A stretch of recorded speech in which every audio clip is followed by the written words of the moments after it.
नमः संस्कृताय। संस्कृत गौरवम चैनल पर आप सभी का स्वागत है। यदि आप चैनल पर पहली बार आए हों तो चैनल को सब्सक्राइब करें और यदि कक्षा अच्छी लगे तो वीडियो को लाइक और शेयर भी करें। आज हम पुनः मृच्छकटिकम ग्रंथ के अध्ययन के क्रम में उपस्थित हुए हैं, जिसमें हमने प्रथम अंक के कुल लगभग 9 श्लोकों तक अध्ययन कर लिया था और हम पिछली कक्षा में यहाँ तक अध्ययन कर चुके थे कि जो विदूषक है, विदूषक चारुदत्त के पास जाता है और जा करके कहता है कि यह आपके प्रिय मित्र चूर्णवृद्ध ने हमें यह वस्तु दिया है और कहा है। कौन सी वस्तु थी वह? तो वह दुपट्टा रहता है। और कैसा दुपट्टा रहता है? तो चमेली के फूलों से सुगंधित वह दुपट्टा भेजा था। किसने? चूर्णवृद्ध ने। तो यह प्रिय मित्र है इनका। और चूर्णवृद्ध ने क्या कहा था? कहा था कि जब आपकी पूजा समाप्त हो जाए तब इस दुपट्टे को आपको समर्पित कर देना है, दे देना है। तो विदूषक जो है, जिसका नाम इसमें मैत्रेय है, वह मैत्रेय जब जैसे ही चारुदत्त पूजा इत्यादि कार्य समाप्त कर लेता है और जब वहाँ से वह उठता है तो फिर वह विदूषक चारुदत्त को वह दुपट्टा देता है, समर्पयति, तो समर्पित कर देता है दुपट्टा। अब चारुदत्त क्या करते हैं? चारुदत्त जो है बहुत चिंतित हो जाते हैं। गृहीत्वा संचिन्तः स्थितः, ग्रहण करके चिंतित हो जाते हैं, कुछ सोचने लगते हैं, कुछ विचार करने लगते हैं। तो विदूषक कहता है कि भोः इदं किं चिन्तयन्ते, अरे मित्र आप क्या सोच रहे हैं? चारुदत्त से कहते हैं कि अरे आप क्या सोच रहे हैं? तो चारुदत्त कहते हैं वयस्य, अर्थात मित्र। अब चारुदत्त यहाँ पर यह एक श्लोक बोलते हैं और इसी के माध्यम से बताते हैं कि वह क्या सोच रहे हैं। यह वंशस्थ छंद में है, इसका हम उच्चारण करते हैं। सुखम हि दुःखान्यनुभूय शोभते घनान्धकारे स्विव दीपदर्शनम्। सुखातु यो याति नारिदरे नरो दरिद्रताम्, धृतः शरीरेण मृतः सजीवति। इसका अन्वय है घनांधकारेषु दीप दर्शनम इव दुखानि अनुभूय पुरुषस्य सुखम ही शोभते तु यह नरः सुखात दरिद्रताम याति सह शरीरेण धृतः अपि मृतः सन जीवति।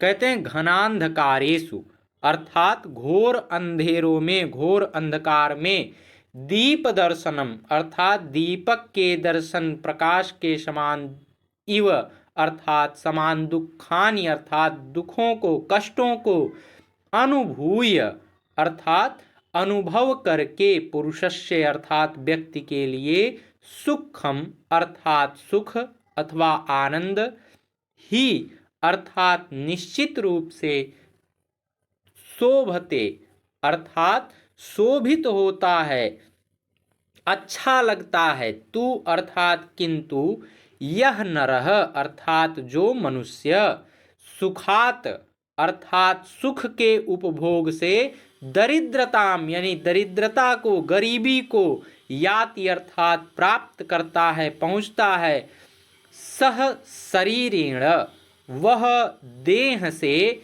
धृतः अपि अर्थात धारण किया हुआ भी, मृतः संजीवति अर्थात मरे हुए के समान जीवित है।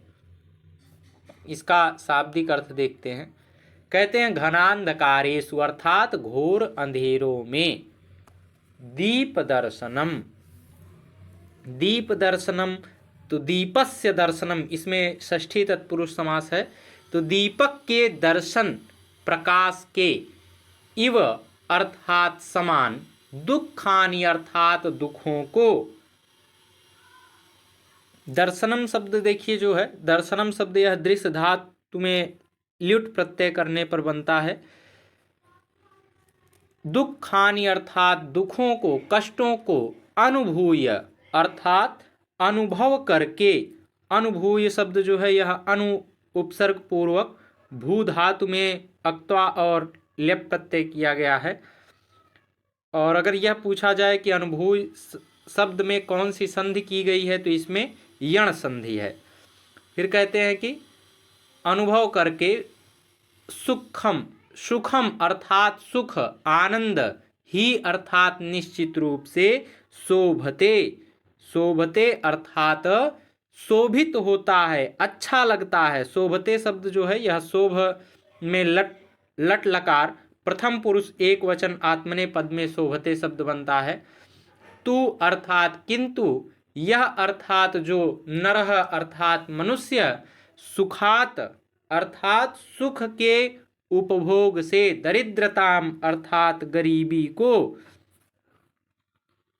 याति अर्थात प्राप्त करता है, पहुंचता है, सह अर्थात वह, शरीरेण अर्थात देह से, शरीर के द्वारा, शरीर से, देह से क्या करता है, देह से, धृतः अर्थात धारण किया हुआ, अपि अर्थात भी, मृतः अर्थात मरा, सन अर्थात हुआ, जीवति अर्थात जीवित है। पुनः एक बार श्लोक का उच्चारण करते हैं। सुखम हि दुःखान्यनुभूय शोभते, घनान्धकारेष्विव दीपदर्शनम्, सुखातु यो याति नरो दरिद्रताम्, धृतः शरीरेण मृतः सजीवति। अर्थात वह चारुदत्त कहता है कि हे मित्र, घने अंधेरों में दीपक के प्रकाश के समान दुखों के अनुभव के बाद मनुष्य के लिए सुख शोभित होता है, अच्छा रहता है। जिसको पहले दुख मिला हो उसको जब बाद में सुख मिलता है तो उसको अच्छा लगता है। किंतु जो पुरुष सुख से निर्धनता को प्राप्त करता है, यानी पहले सुख का उपभोग कर लेता है और तब निर्धनता को प्राप्त करता है, तब गरीब हो जाता है, वह शरीर द्वारा धारण किया गया भी मरा हुआ जीवित रहता। जैसे मरा हुआ कोई व्यक्ति व्यर्थ होता है, उसी प्रकार से निर्धन व्यक्ति भी व्यर्थ हो जाता है। कहने का तात्पर्य यहाँ है कि कहते हैं कि जब सुख और दुख सभी के जीवन में आते हैं, यह ऐसी स्थिति है कि यह सबके जीवन में आना है, चाहे कैसा भी प्रवृत्ति का व्यक्ति हो, पर उनका क्रम जो है वह बहुत विचित्र अनुभूति कराता है। विचित्र अनुभूति क्यों कराता है? अगर व्यक्ति को दुख का अनुभव हो रहा है, यानी पहले किसी को दुख बहुत मिला हो और उसके बाद में उसे सुख मिले तो उसको बहुत अच्छा लगता है, उसको लगता है कि उसे जीवन की सारी चीज़ें मिल गई हैं। लेकिन जब दुख के बाद सुख आता है, पहले अगर दुख के बाद सुख आता है तो ऐसा लगता है कि जैसे अंधकार में कहीं दीपक जल गया हो। किसी के घर में कुछ खाने के लिए ना हो और उसको केवल खाने को मिल जाए तो उसे लगेगा कि मुझे पूरा संसार मिल गया है। लेकिन इसके ठीक विपरीत की स्थिति इसमें कह रहे हैं, क्योंकि चारुदत्त की स्थिति वैसी ही है। पहले वह क्या था, बहुत धनवान था, बहुत उसके पास रुपया पैसा वैभव सब कुछ था, लेकिन बाद में वह गरीब हो गया। तो इसीलिए कहते हैं कि इसके विपरीत, लेकिन जब दूसरी स्थिति आती है, सुख के बाद जब दुख आता है तो वह बहुत कष्टकर लगता है। और सुख भोगने वाला व्यक्ति दुखी होकर शरीर तो धारण करता है लेकिन वह मरे हुए के समान हो जाता है। जैसे, और एक बिहारी कवि हैं हिंदी के, प्रतिनिधि कवि हैं, यह रीति काल के प्रतिनिधि कवि हैं। उन्होंने कहा था कि जो है, बढ़त बढ़त संपत्ति सलिल, मन सरोज बढ़ी जाए, और घटत घटत सो नपुनि घटय, बर समूल को मिलाए। यह भी इसी बात के लिए इन्होंने कहा था कि कभी जीवन में कष्ट आए तो पहले आए, बाद में सुख आए। यदि सुख पहले आप अनुभव कर लेंगे तो फिर वह कष्ट आपके लिए बहुत अधिक कठिन हो जाएगा। तो इसकी टिप्पणी में हम बताएंगे कि इसमें वंशस्थ छंद है और इसमें अप्रस्तुत प्रशंसा और विरोधाभास अलंकार है। इसके बाद अब विदूषक आगे कहते हैं, विदूषक कहता है कि भो वयस्य अर्थात हे मित्र, मरणात दारिद्र याद्वा कतरत ते रोचते।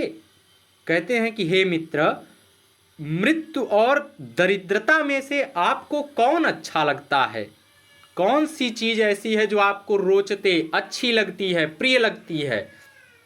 तो चारुदत्त इसका फिर उत्तर देते हैं, कहते हैं वयस्य अर्थात हे मित्र, दारिद्र्यान मरणाद्वा मरणम मम रोचते न दारिद्र्यम अल्पक्लेशम मरणम दारिद्र्य मनंतकम दुखम। कहते हैं कि इसका अन्वय देखिए, अभी एकदम स्पष्ट हो जाए। कहते हैं दारिद्र्यात मरणात वा मम मरणम रोचते दारिद्र्यम न रोचते यतः मरणम अल्पक्लेशम दारिद्र्यम अनंतकम दुखम अस्ति। देखिए यह जो श्लोक है यह सूक्ति है, यह याद रखिएगा, यह अक्सर पूछ लेता है कि दारिद्र्यान मरणाद्वा मरणम मम रोचते न दारिद्र्यम अल्पक्लेशम मरणम दारिद्र्य मनंतकम दुखम। तो यह किस ग्रंथ की सूक्ति है? तो यह मृच्छकटिकम ग्रंथ की सूक्ति है और मृच्छकटिकम ग्रंथ के प्रथम अंक की सूक्ति। और यह पूछा जाए कि इसका वक्ता कौन है, तो इसके वक्ता हैं चारुदत्त, जो इस नाटक के नायक हैं। तो इसका अर्थ हम देखते हैं, कहते हैं दारिद्र्यात अर्थात दरिद्रता से, मरणात वा अर्थात मरने से, दरिद्रता से, वा अर्थात अथवा मरणात यानी मरने से, अर्थात दरिद्रता और मरण में से यानी दरिद्रता अथवा मरने में से, मम मरणम रोचते मुझे, मम अर्थात मुझ चारुदत्त को, मरणम रोचते यानी मृत्यु, रोचते अर्थात अच्छी लगती है, दारिद्र्यम न यानी दरिद्रता अच्छी नहीं लगती है, दारिद्र्यम न रोचते यतः मुझे दरिद्रता अच्छी नहीं लगती है, और रोचते यतः, रोचते यतः क्यों अच्छी लगती है? क्योंकि मरणम अल्पक्लेशम दारिद्र्यम अनंतकम दुखम अस्ति। मरणम अर्थात मरना, अल्पक्लेशम अर्थात थोड़े समय तक कष्ट देने वाला है,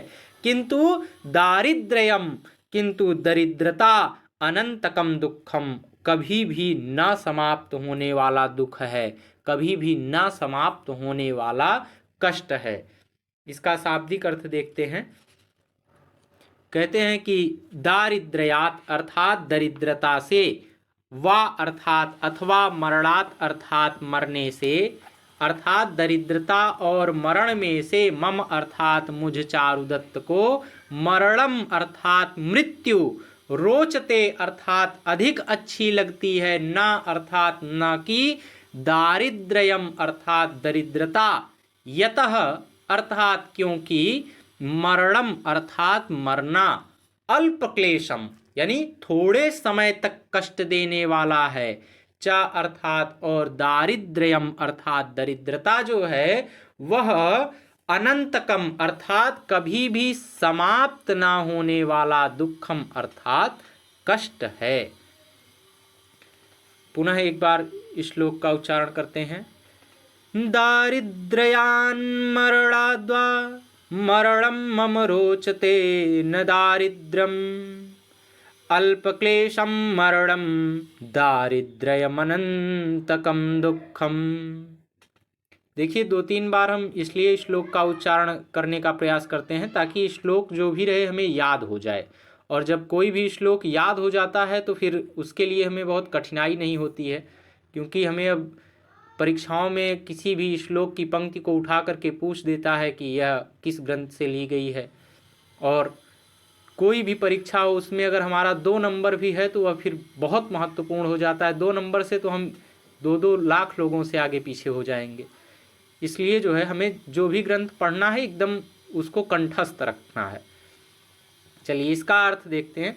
कहते हैं कि दरिद्रता अथवा मृत्यु, यह जब विदूषक प्रश्न करता है कि मित्र आपको दरिद्रता और मृत्यु में से कौन अधिक पसंद है, आप पहले किसको आप प्राप्त करना चाहेंगे, आप किसको चाहेंगे कि वह आपको, क्योंकि वह पूछता है ना कि मरणात दारिद्र्यात कतरत ते रोचते, यानी आपको क्या अच्छा लगता है, अधिक अच्छा क्या लगता है। तो अब इसी बात का जो है चारुदत्त तो उत्तर देता है कि दरिद्रता अथवा मृत्यु दोनों को देख करके इनमें से मुझे मरना यानी मृत्यु को प्राप्त करना अच्छा लगता है, न कि दरिद्र होना, क्योंकि मरना कम समय कष्ट देने वाला है, अर्थात कुछ समय ही मृत्यु कष्ट का अनुभव होता है, किंतु दरिद्रता जो है वह कभी भी न समाप्त होने वाला कष्ट है। देखिए इस श्लोक में चारुदत्त के इस भाव का वर्णन कवि ने किया है कि निर्धन जीवन के लिए जो निर्धनता होती है, किसी व्यक्ति का निर्धन होना उसके जीवन के लिए एक अभिशाप है, क्योंकि वह आजीवन कष्टकारी होता है और परिवारी जन उस निर्धन मनुष्य का जो है साथ छोड़ देते हैं। कोई भी व्यक्ति हो, कोई भी कभी निर्धन का साथ नहीं देता है। पुत्र एवं पत्नी भी उसी का अनादर करते हैं। ऐसी स्थिति में निर्धन व्यक्ति मृत्यु का वर्ण कर लेना अधिक उचित समझता है, क्योंकि मृत्यु जो होती है वह तो जीवन में एक बार ही कष्ट देती है। तो मृत्यु से थोड़े समय के लिए कष्ट होता है, लेकिन निर्धनता जो है वह व्यक्ति को हर एक क्षण, कोई ऐसा एक क्षण नहीं होता है कि जिसमें निर्धनता व्यक्ति को कष्ट ना दे। जो व्यक्ति निर्धन होगा वह यह बात एकदम आसानी से समझ रहा होगा कि निर्धनता क्या होती है, क्योंकि जब व्यक्ति निर्धन होता है तो उसे समाज से ये कहिए कि एक तरीके से एकदम बहिष्कृत कर दिया जाता है। कोई उसकी बातों का कोई मान नहीं रखता है, वह कुछ भी कहता है तो लोग उसका अनादर करते हैं, चाहे उसके परिवारी जन हो, उसके मित्र हो, कोई भी हो। तो इसीलिए यहाँ पर चारुदत्त कहता है कि मित्र मुझे तो मृत्यु प्रिय है। क्यों प्रिय है? क्योंकि मृत्यु तो जीवन में एक बार आनी ही है और वह चाहे जब भी आ जाए, लेकिन यह जो दरिद्रता है यह पूरे जीवन कष्ट देती है, इसलिए मुझे यह दरिद्रता स्वीकार नहीं है। इसकी टिप्पणी में हम बताएंगे कि यह आर्या छंद में लिखा गया है और इसमें काव्यलिंग अलंकार है और अर्थांतरन्यास अलंकार है। जहाँ कहीं भी देखिए सूक्ति होती है वैसे ही वहाँ पे अर्थांतरन्यास अलंकार हो जाता है। अब आगे भी विदूषक कहता है कि भो वयस्य, फिर कहता है कि हे मित्र अलम संतापेन, अर्थात क्या करिए, संताप दुख करना आपका व्यर्थ है, दुख मत करिए। अलम शब्द यहाँ पर आया है इसलिए कि इस रूप में प्रयुक्त हुआ है मना करने के अर्थ में कि संताप मत करिए।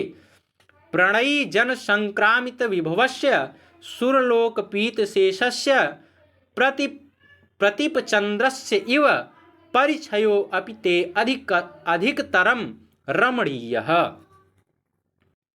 कहते हैं कि प्रणयी जन संक्रामित विभवस्य, अर्थात प्रियजनों को संपत्ति दे डालने वाले आपकी निर्धनता भी सुरलोक पीत शेषस्य, अर्थात देवताओं द्वारा पीने से शेष बचे हुए प्रतिपद चंद्रस्य इव परिक्षयो अपि ते अधिकतरम रमणीयः। प्रतिप चंद्रस्य इव, अर्थात प्रतिपदा का जो चंद्रमा होता है, प्रतिपदा के चंद्रमा की क्षीणता की भांति क्या करती है, अधिकतरम रमणीय, अत्यधिक अच्छी लगती है। हे मित्र आपका संताप करना जो है वह व्यर्थ है। तो फिर चारुदत्त कहता है, क्या कहता है, कहता वयस्य, अर्थात हे मित्र न ममार्थान प्रति दैन्यम पश्य। कहता है कि चारुदत्त कहता है कि धन नष्ट हो जाने के विषय में मुझे कष्ट नहीं है, मेरा धन समाप्त हो गया, न ममार्थान प्रति दैन्यम, धन के समाप्त हो जाने पर मुझे कोई कष्ट ही नहीं है। धन तो समाप्त हो जाए मुझे उससे कुछ फर्क नहीं पड़ने वाला है। तो किससे फर्क पड़ रहा है, उसको क्या दिक्कत हो रही है चारुदत्त को, क्यों वह इतना उदास है। तो अब इसमें जो है वह चारुदत्त बताता है विदूषक से, एतत्तु मां दहति यद गृहमस्मदीयं क्षीणार्थमित्यतिथयः परिवर्जयन्ति संशुष्कसान्द्रमदलेखमिव भ्रमन्तः कालात्यये मधुकराः करिणः कपोलम्। इसका अन्वय है, कहते हैं कालात्यये करिणः संशुष्क सांद्र मदलेखम कपोलम भ्रमन्तः मधुकराः इव अतिथयः क्षीणार्थम इति अस्मदीयं गृहं यत् परिवर्जयन्ति एतत तो माम दहति। कहते हैं कि कालात्यये अर्थात समय के बीत जाने पर, कैसे समय के बीत जाने पर, जैसे मदजल प्रवाहित होने का समय जब बीत जाता है वैसे करिणः अर्थात हाथी के संशुष्क सांद्र मदलेखम अर्थात सूखी हुई सांद्र मदलेखम यानी गाढ़ी मद धारा वाले कपोलम अर्थात गंडस्थल को भ्रमन्तः अर्थात घूमते हुए मधुकराः इव अर्थात भंवरों के समान अतिथयः अर्थात अतिथिगण क्षीणार्थम इति अर्थात धन से रहित इति अर्थात ऐसा सोचकर अस्मदीयम अर्थात मेरे यानी चारुदत्त के गृहम अर्थात घर को यत अर्थात जो परिवर्जयन्ति अर्थात जो छोड़ देते हैं एतत् अर्थात वह तू अर्थात ही माम अर्थात मुझ चारुदत्त को दहति अर्थात जला रहा है अथवा कष्ट दे रहा है। इसका शाब्दिक अर्थ देखते हैं। कहते हैं कि कालात्यये अर्थात समय के बीत जाने पर, कैसे समय के बीत जाने पर, जो मदजल प्रवाहित होने का समय है ऐसे समय के बीत जाने पर। तो कालात्यये इसमें कालस्य अत्यय इसमें षष्ठी तत्पुरुष समास का प्रयोग है। कहते हैं कि फिर आगे कहते हैं करिणः अर्थात हाथी के संशुष्क सांद्र मदलेखम संशुष्क अर्थात सूखी हुई, शुष्क शब्द जो है शुष्क में अक्त प्रत्यय करके शुष्क शब्द बनता है। तो कहते हैं कि शुष्क संशुष्क सांद्र मदलेखम अर्थात सूखी हुई गाढ़ी मद धारा वाले कपोलम अर्थात गंड स्थल को भ्रमन्तः अर्थात घूमते हुए मधुकराः भ्रमन्तः शब्द देखिए, यह भ्रम में शर्त प्रत्यय करके प्रथमा विभक्ति बहुवचन में भ्रमन्तः शब्द बना है। मधुकराः अर्थात भंवरों के इव अर्थात समान अतिथयः अर्थात अतिथिगण अतिथयः यह इसमें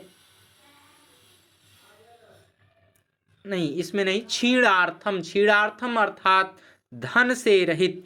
तो क्षीणार्थम इति अतिथयः जब इतना करते हैं तब जो है यण संधि हो जाता है, उसको यहाँ पर संधि तोड़ करके अलग कर दिया गया है शब्दार्थ बताने के लिए।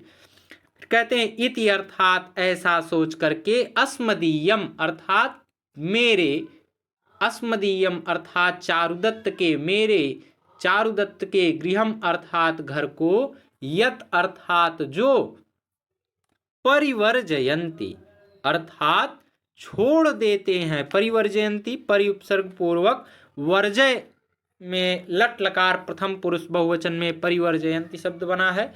कहते हैं एतत् अर्थात वह, तू अर्थात ही, माम अर्थात मुझ चारुदत्त को दहति अर्थात जला रहा है, अतिशय कष्ट दे रहा है।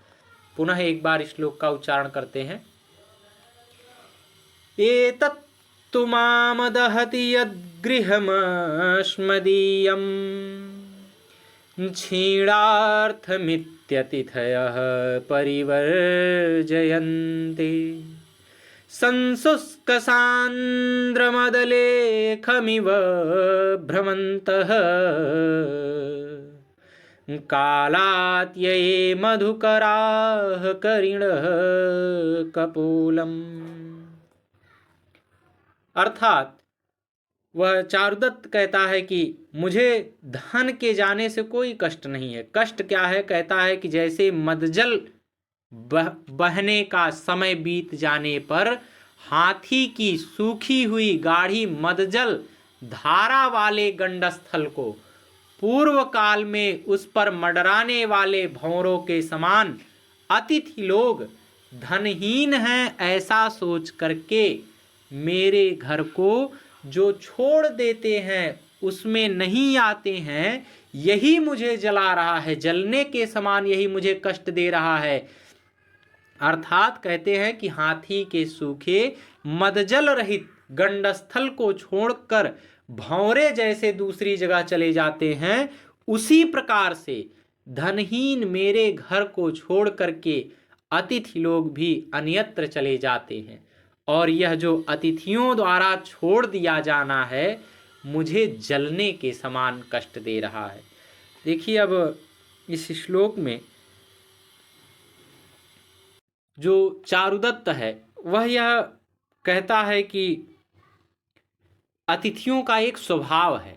वह बताता है अपने मित्र से कि मित्र, अतिथियों का एक जो यह स्वभाव है कि वे उसी व्यक्ति के घर में जाते हैं जो उनका सत्कार करे। सत्कार करने के लिए धन चाहिए।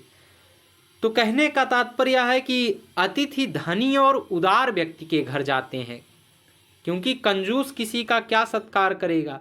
तो चारुदत्त जब कहता है कि जब मैं संपन्न था, मेरे पास धन था, तो मेरे पास पर्याप्त रूप में अतिथि आते थे, बहुत संख्या में मेरे घर पे अतिथि आते थे, तो उसकी उदारता ज्यों की त्यों थी। यानी हमारी उदारता तो अभी भी वैसी ही है, लेकिन अब मेरे पास धन नहीं रहा, और यही कारण है कि अब जो अतिथि हैं वो मेरे घर आते नहीं हैं, मेरे घर आने से बहुत बचते हैं।